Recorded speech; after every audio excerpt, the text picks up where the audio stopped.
I thank God for the message. It's going to come from several places. It's not going to be the same thing that I heard, because when he spoke it, God sent me in a different direction. But I want you to get this. The subject this morning is expecting success. Expecting success. The key verse this morning is going to come from Samuel, the 30th verse, the 30th chapter and the 8th verse. And I'm going to back up and talk to you a little more, tell you how we got here. But first, I want to read this 8th verse. You got it, Deacon. I appreciate it. 30th chapter, 8th verse, 1 Samuel. And David inquired at the Lord and said, shall I pursue after this troop? Shall I overtake them? And he answered him, pursue, for thou shalt surely overtake them, and without fail shalt recover all. David, who was David wasn't quite king at this point.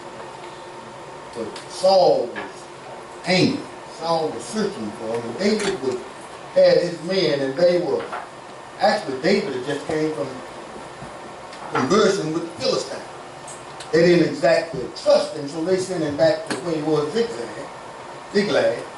And when he got there, he had left all the women and children there. And when he got there, they found out that the place had been burned. All their loved ones were taken. David and his men cried. The Bible said they wept sore, but they couldn't weep anymore. They cried so much at the loss of what they had. They couldn't cry anymore. And David was sustained by the Lord. But David's men were so discouraged that they talked about stoning him. Y'all don't get this. This is who they thought was going to be their king. This is who they followed.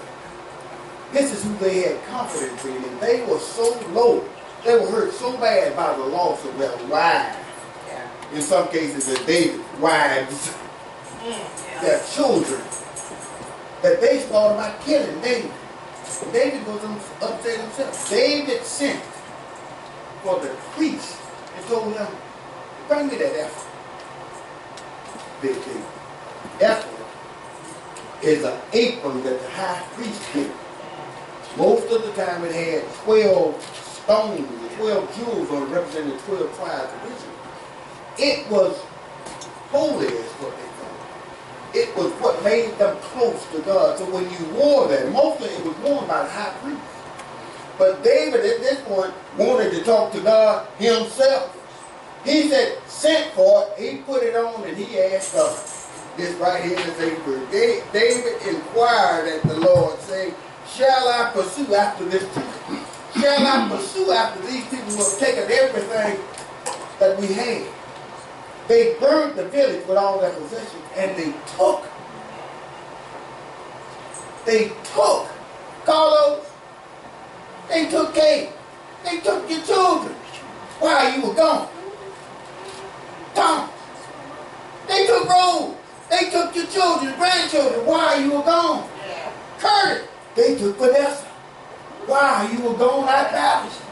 You come back and there's nothing left, the place is burned down. Your children are gone. All your men that went with you to fight, they crying, you crying, and they are so upset. I'm going to kill him. He took us all there. We went to see the Philistines. Oh, he was ended up. We get back here, we ain't got nothing. David, sustained by the Lord, said, I got to find out what I need to do. Should we pursue? Should we go after them? And the Lord said, pursue, for thou shalt surely overtake and recover all. Expecting success. David was expecting success when he left there with his men. He was expecting to catch them. He was expecting to recover everything that they lost. So David left. It goes on to say that at some point, next to a creek, Some of David's men who had just come back from his long journey, I think he said 200 or 600, were so tired they couldn't travel anymore. David said, y'all stay, we going. Rest of y'all, come on. All right. They continued to pursue. At some point along the way, they found a slave that had been left behind. He was so, from the people that took that family, he was so tired and hungry that David fed him. They didn't hurt him, they fed him. Then they asked, you think you can get us up there where they is? Oh yeah, I can get you there. He took them to where the troop was. And they not only pursued and overtook, they got everything that they lost, and they got more. They got more. David was expecting to succeed. The Bible says when he left, he took the 200 that couldn't make it. Y'all stay here. God got us. They were up against an army. Now David had an army, but it was a small one. The Bible says they fought from evening, just twilight, to eat the next day. But they got everything that they lost. When you go out and you have a relationship with God, see, David had to go out and he had to first find that apple. He had to put that on so he would be in close contact, what he thought was close contact with God. He had to do what the priest did. He had to purify himself and get ready to get in the presence of God. And he put that on and he thought, now I can talk to God. See, well, you have a closer relationship with God because you can talk to him without going through all that. Because when Jesus left, he left us with a comfort. That comfort keeps us in close contact with God. Now, if you're going through something, you got to expect success. When you lay down at night, I don't care how bad you hurt, you got to expect that tomorrow morning you're going to wake up feeling better. Because Jesus Christ is your God. Jesus Christ is everything that you need. You've got to expect every morning when you wake up, you've got to declare that this is going to be a good day. You've got to expect that everything is going to go your way. Some things might happen. Storms may come, but you got to expect success. Just because a storm comes doesn't mean that storm is going to disrupt your life. If you're expecting success, God will find a way to get you through.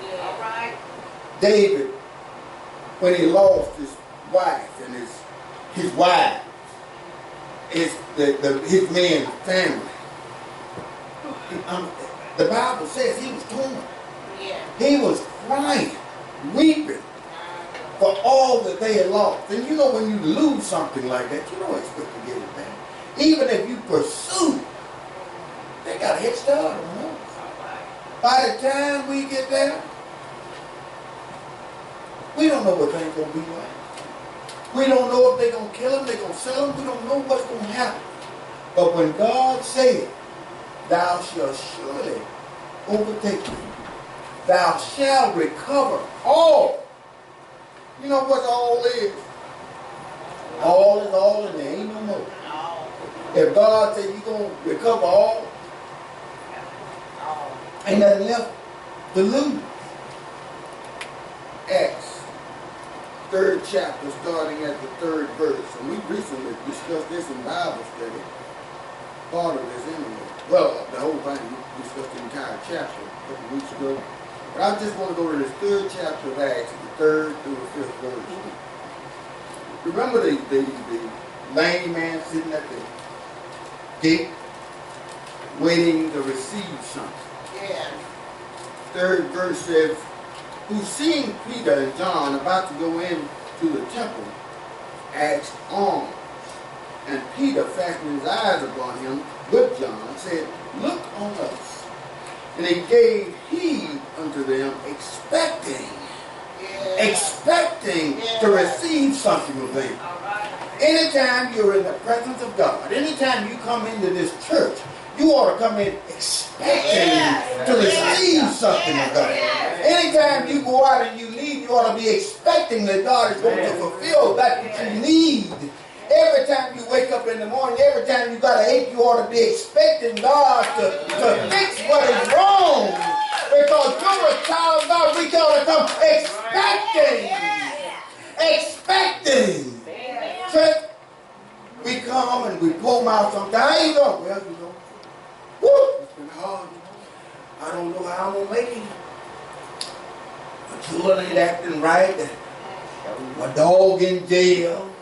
You know, we think of everything that's wrong in our life. We think of everything that people can feel sorry for us by. You know, my check didn't come in. I got 12 cents less than I thought. I don't know what they did my 12 cents, but you know, I'm just, you know, God is good. If that's the God you got, you pull them out. And I don't want that God. You ought to be expecting everything in your life is going to be all right. When Satan comes in, and Satan will use your children, your husband, your wife, anybody that he can. That's right. Deacon Thomas used to tell us all the time, when he had problems on the yard, on his job, he would say, I wonder who Satan was going to use today to try to bring him down. I see now. You ought to be expecting Satan is going to try to do something to you, but you have a God. You know, that's a song that I heard while I was back there. It said, we was driving now. You know my name. Yes. God knows your name. You can't say anything that's going to mean more, ought to mean more to you than that. We meet people all the time. When I was doing my regular work many years ago, I used to meet hundreds of people every day. And they all expected you, when they saw you again, to know who they were. You don't have to worry about that. Because he knows your name. He knows everything about you. He knows what Satan is trying to do. He knows how things are going in your life. He knows that you have problems sometimes. But God is expecting you to expect him. God wants you to expect him to intervene on your behalf. Y'all didn't get that. God wants you to be prepared when he enters into your mess. Yes. God wants you to call on him. God wants you to know and expect any minute. I don't know how he's going to do it, but any minute. God's going to fix it any minute. I'm expecting God any minute. Oh, Pastor, we used to say, if you're praying for rain, you ought to walk around with an umbrella. Because you've been praying for rain, you ought to expect rain. The sun is shining. This is not, Deacon Thomas don't have this, but God just gave me this. You remember Elijah, one of the, I would say the greatest prophet. Back in the year, God used him mightily. He shut down the rain for years. And when he opened the heaven back up, God sent him before King Ahab. And he sent him back before him, and King Jezebel was in the mix. The king, this is a man of God. This is just like pastor going before President Trump. Somebody that's up there. And I'm telling him, how long will you stand between two opinions? You got these people over here, these priests of Baal. If Baal be God, let him be God. But if God be God, let him be God. This man stood up. You know, we have a problem sometimes in letting people know where we stand. This man went before the king and proclaimed that whatever God can rain down fire from heaven and burn up the sacrifice, he is going to be God. Now, we know what happened. But let me just put this in your ear. Suppose now, God didn't come through. See, that's what we have a problem. We are looking at the negative part. God done told us to do something. We know God will, but we don't want to go through because what if God don't? What if Elijah didn't do it? What if Elijah didn't trust God? What if Elijah had a box of matches on the side trying to light that without people looking? Oh, y'all, everybody bow their head. Look what God did. We don't trust God, but Elijah stood before a king and the kingdom. If God be God,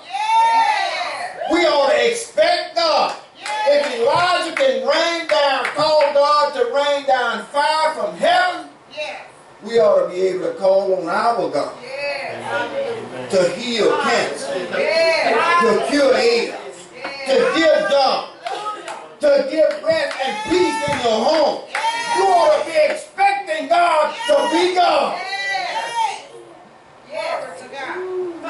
We are just so... Come on now. This is God. God gave you your money.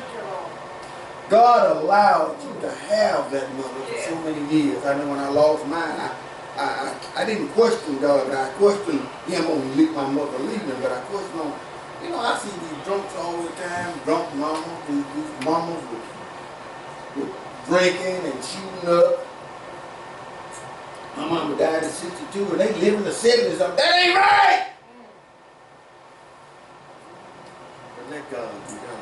All right. I don't make those decisions. Right. Just imagine if each one of us was to make that decision. My mama ain't gonna die, so let somebody else die. Nobody would die. Amen. Because we'd all think that our mama, she don't deserve it. Amen. She don't deserve it. Amen.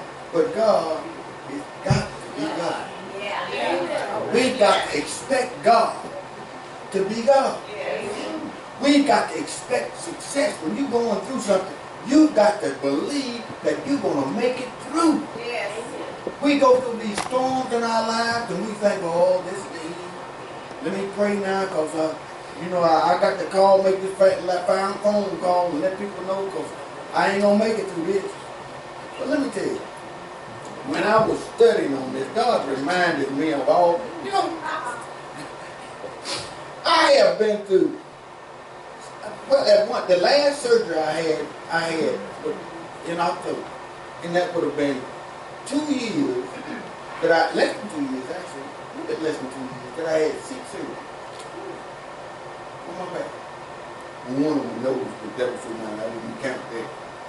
But I went into each one expecting to come out on the other side. Expecting God to be God. And you know, I have one and then this didn't come out right. We got to go back in, we got to do this.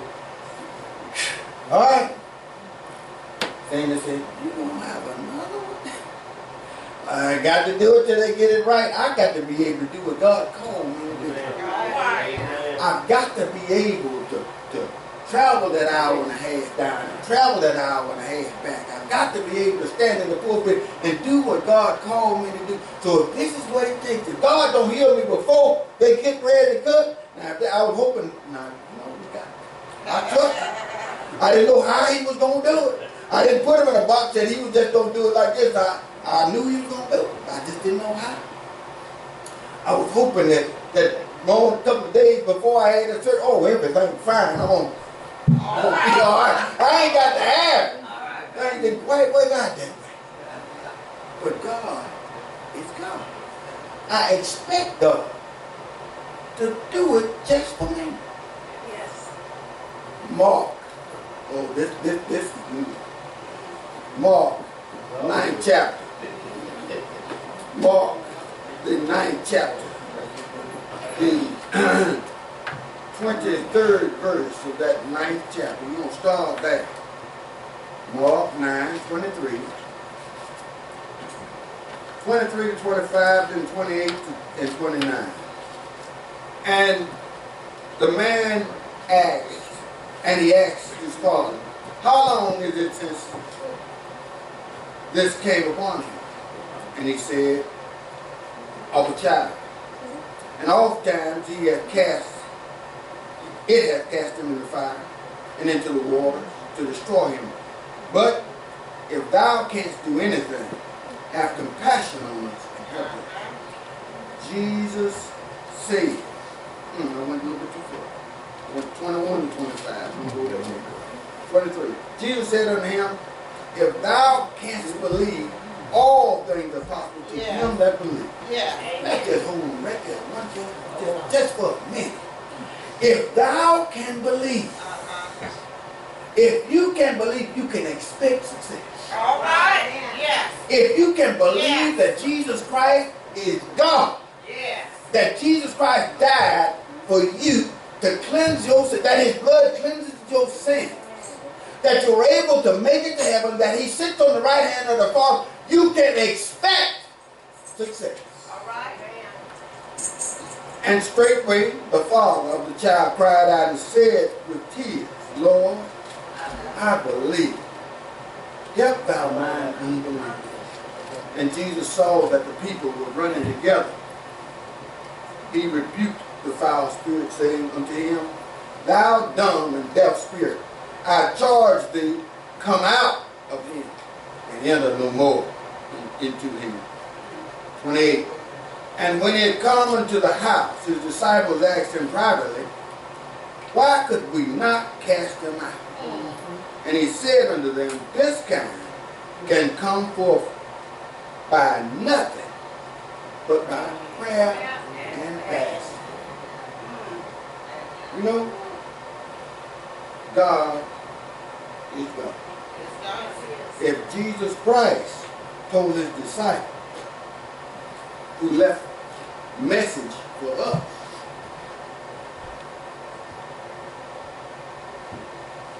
that sometimes with prayer, there has to be fasting.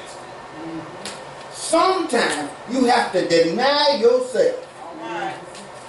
Sometimes you got to put your request ahead of your flesh.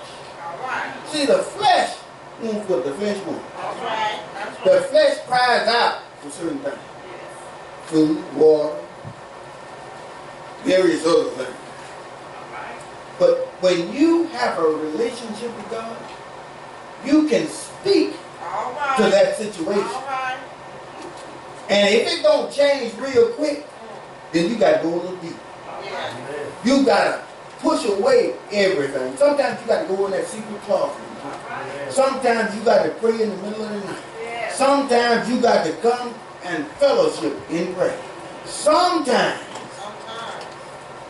these days more than others, sometimes you got to fast. Now there are different types of fast. When we talked about that, and I've got it on my computer somewhere, so if somebody needs the types and how and when and all that kind of stuff, I got it for you. Just give me a moment to look it up and I'll give it to you. We need to know that just because that ain't happened when we thought it ought to happen, that mean God ain't God. Just because it didn't come the way you thought it ought to, don't mean that God ain't God. You know, sometimes we get there and we start praying, we start asking God, we start believing God, and then somebody else will come up and, oh, well, I got these extra greens here. Just wondering if you want them. Oh, look at him. My neighbor done said, man, I've been praying to God, bothering him, and my neighbor just brought it over. Who do you think gave that neighbor that to come and feed you?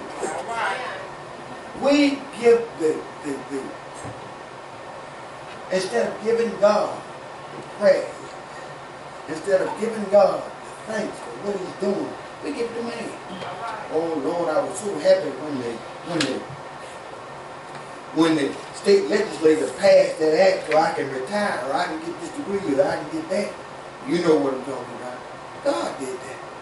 You asked God to make a way, and God did that. It wasn't senator this or representative that. God did it. Expect God and expect success. Expect Jesus Christ to enter into your life and change some things. We who are children of God must show God. What I'm saying is, we have to speak Jesus. We have to speak hope in Jesus. We have to praise and recognize when God blesses us. When you get up in the morning and you say, thank you, Lord, for letting me see another day. Then you put your feet on the floor, and then you say, whatever one it is. Then you giving God the praise because you have been expecting, and your God will. When you go to bed at night, no matter what happened during the daytime, you pray and ask God to see me through the night. Watch over my family. Watch over my children. Look after my daughters, my husband, my wife. Lord, look after my seed. And when you wake up in the morning and all is well, you ain't got that call in the middle of the night saying your son is in jail or your daughter this and that, you ought to thank God. Yes, Because you are expecting. You know, I used to have to get up in the middle of the night and go out and do things. Because I was on call. And every time you got that phone call in the middle of the night, it's just like, oh, what is it this thing? Something will happen to somebody. You know it had to be bad for somebody to be calling you. We have to know that when you close your eyes at night, Jesus Christ doesn't close either. all right. See, when we go to bed, you know, the thing about darkness, see, if I go over there, it was dark outside, if I went over there and I turned the lights out and turned the TV monitors off, you couldn't see a thing. But the thing about Christ is, everything is still regular. Jesus Christ ain't left. Just because you don't see it, All right. you still ought to be able to All feel right. it. All right. You still ought to be able to know that Jesus Christ is still doing what he said he'd do. Yes. You cannot name an instance where he failed to do what he said he'd do. All right.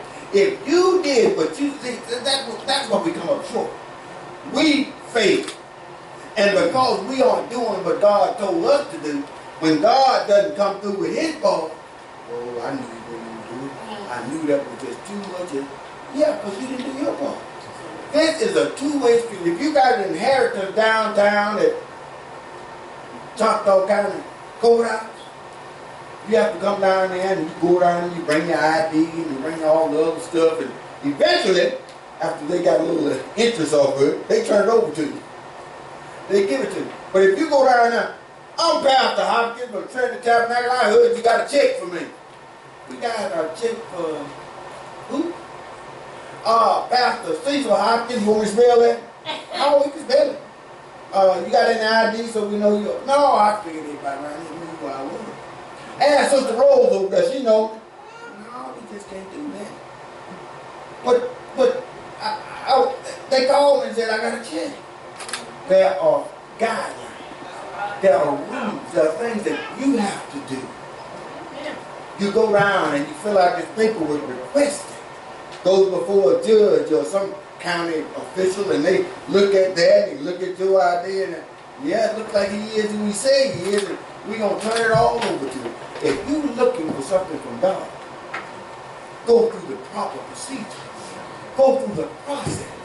God says if you trust me, if you love me, you can expect me to be there.